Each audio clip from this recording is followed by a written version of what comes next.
दोस्तों, स्वागत करता हूं आप सभी का एक बार फिर से एक नई वीडियो के साथ, जिसका टाइटल आपने देख ही लिया होगा कि पीएफ विड्रॉल कैसे करें। तो दोस्तों, आज की वीडियो में आपको बताऊंगा कि आप अपने अकाउंट से पीएफ विड्रॉल कैसे कर सकते हैं, वो भी बड़ी आसानी से।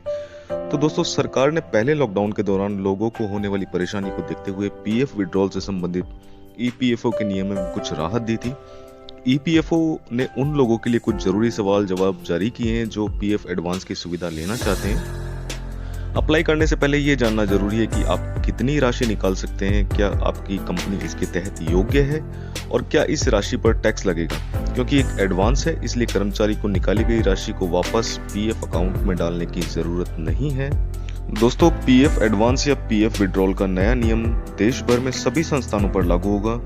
ऐसा इसलिए कि क्योंकि कोरोना को संबंधित अथॉरिटी ने पूरे देश में के लिए महामारी घोषित किया है, और इसलिए जो कर्मचारी देश में कहीं भी संस्थानों और फैक्ट्रियों में काम कर रहे हैं और जो ईपीएफ स्कीम 1952 के सदस्य हैं, इसे नॉन रिफंडेबल एडवांस का फायदा ले सकते हैं। दोस्तों, नोटिफिकेशन के मुताबिक कर्मचारियों को अपने पीएफ अकाउंट में क्रेडिट से 75% तक का नॉन रिफंडेबल एडवांस या 3 महीने की बेसिक सैलरी और डीए निकालने की इजाजत है। इनमें से जो भी कम है वो निकाल सकते हैं। पीएफ बैलेंस के कर्मचारी और नियोक्ता दोनों का शेयर शामिल है, जिसमें योगदान पर कमाया हुआ ब्याज भी है। पीएफ एडवांस का फायदा लेने के लिए कर्मचारी को ईपीएफओ को कोई दस्तावेज या सर्टिफिकेट दिखाने की भी कोई जरूरत नहीं है। दोस्तों, उदाहरण के लिए अगर कर्मचारी का पीएफ बैलेंस 50,000 रुपए है और उसकी बेसिक सैलरी बेसिक डीए 15,000 रुपए प्रति महीना है, तो वह 37,500 रुपए का पीएफ बैलेंस निकाल सकता है। तो आइए दोस्तों, आपको कुछ और थोड़ा संक्षेप में समझा देता हूं कि एम्प्लॉय प्रोविडेंट फंड, जो कि भविष्य निधि है, पीएफ के तौर पर जाना जाता है, एक सरकारी स्कीम है जिसमें सैलरी पाने वाले कर्मचारी के लिए कटौती अनिवार्य होती है।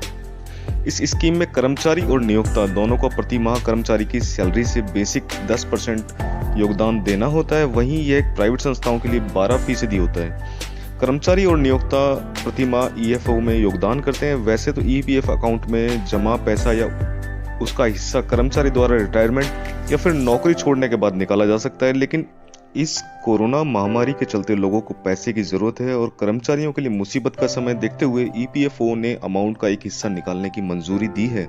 कोरोना वायरस महामारी को देखते हुए सरकार ने मुसीबत की घड़ी में तुरंत पैसे की जरूरत के लिए नई स्कीम पेश की थी, जिसके तहत आप ईपीएफ अकाउंट से पीएफ एडवांस बैलेंस के तौर पर 3 महीने बेसिक सैलरी प्लस डीए या कुल अमाउंट का 75% तक निकाल सकते हैं। वहीं ईपीएफओ ने 1 जून 2021 को एक सर्कुलर जारी करके बताया था कि 1 लाख रुपए तक मेडिकल एडवांस के तौर पर निकाला जा सकता है। कोरोना वायरस के अलावा अन्य बीमारियों की इमरजेंसी में हॉस्पिटल में भर्ती होने पर भी पीएफ का पैसा निकाला जा सकता है। तो आइए दोस्तों, चलते हैं वीडियो की तरफ और जानते हैं कि हम कैसे अपना पैसा निकाल सकते हैं।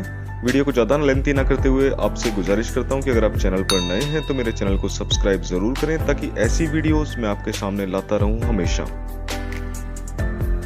तो आ गए हैं हम अपनी मोबाइल स्क्रीन पर और आपको बताने वाला हूं कि कैसे हम अपना पीएफ का पैसा अमाउंट विड्रॉल कर सकते हैं बहुत ही आसान तरीके से। तो दोस्तों, सबसे पहले आपको अपने मोबाइल फ़ोन के क्रोम ब्राउज़र को ओपन करना है। क्रोम ब्राउज़र को ओपन करने के बाद कुछ इंटरफेस इस तरीके से दिखाई देगा, जिसमें आपको क्या टाइप करना है। आपको कोई एप्लीकेशन इंस्टॉल नहीं करनी है, आपको डायरेक्ट वेबसाइट पर अपना पीएफ विड्रॉल कर सकते हैं। तो देखिए कैसे मैं आपको बताने जा रहा हूँ। सबसे पहले आपको अपने सर्च बार में टाइप करना है उमंग। इस वेबसाइट के थ्रू आप अपना पैसा विड्रॉल कर सकते हैं। पीएफ का जो अमाउंट है आप विड्रॉल कर सकते हैं। यहाँ उमंग टाइप करने के बाद कुछ इंटरफेस इस तरीके से दिखाई देगा आपको। यहाँ हमको उमंग वेबसाइट पर क्लिक कर देना है। वेबसाइट पर क्लिक करने के बाद पोर्टल कुछ इस तरीके से दिखेगा। आप इसको डेस्कटॉप साइट भी कन्वर्ट कर सकते हैं। अगर डेस्कटॉप साइट कन्वर्ट नहीं करते हैं तो आपको ऊपर दिए एरोज पे क्लिक करके आपको लॉगिन करना है। लॉगिन करने के लिए मैं आपको दिखा देता हूँ कि कैसे लॉगिन हो रहा है।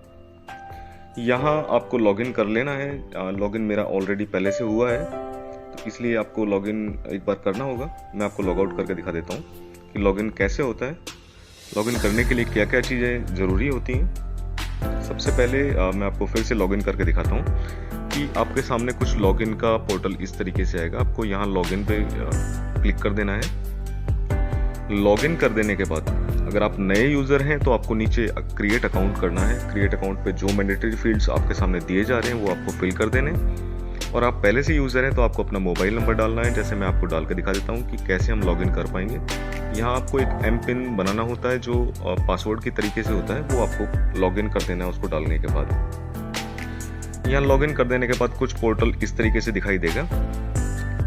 यहाँ हमको EPFO सेलेक्ट कर लेना है, क्योंकि मैंने पहले से किया हुआ है इसलिए आपको यहाँ दिखाई दे रहा है। EPFO सेलेक्ट करने के बाद EPFO का पोर्टल कुछ इस तरीके से आपके सामने दिखाई देगा।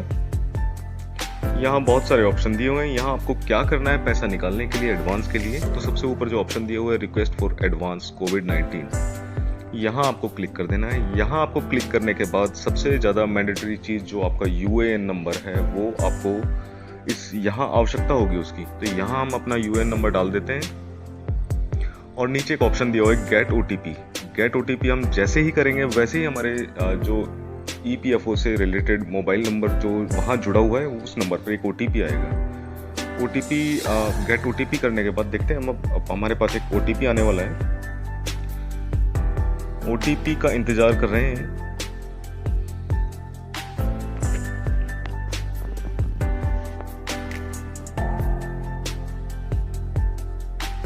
दोस्तों देखिएगा कि यहाँ OTP एक जनरेट हो चुका है और मेरे मोबाइल नंबर पर जा चुका है, जो मोबाइल नंबर मेरा EPFO में रजिस्टर्ड है। मोबाइल पर OTP आ चुका है। OTP हम इसमें वापस फिल कर देते हैं और सबमिट पर क्लिक करते हैं।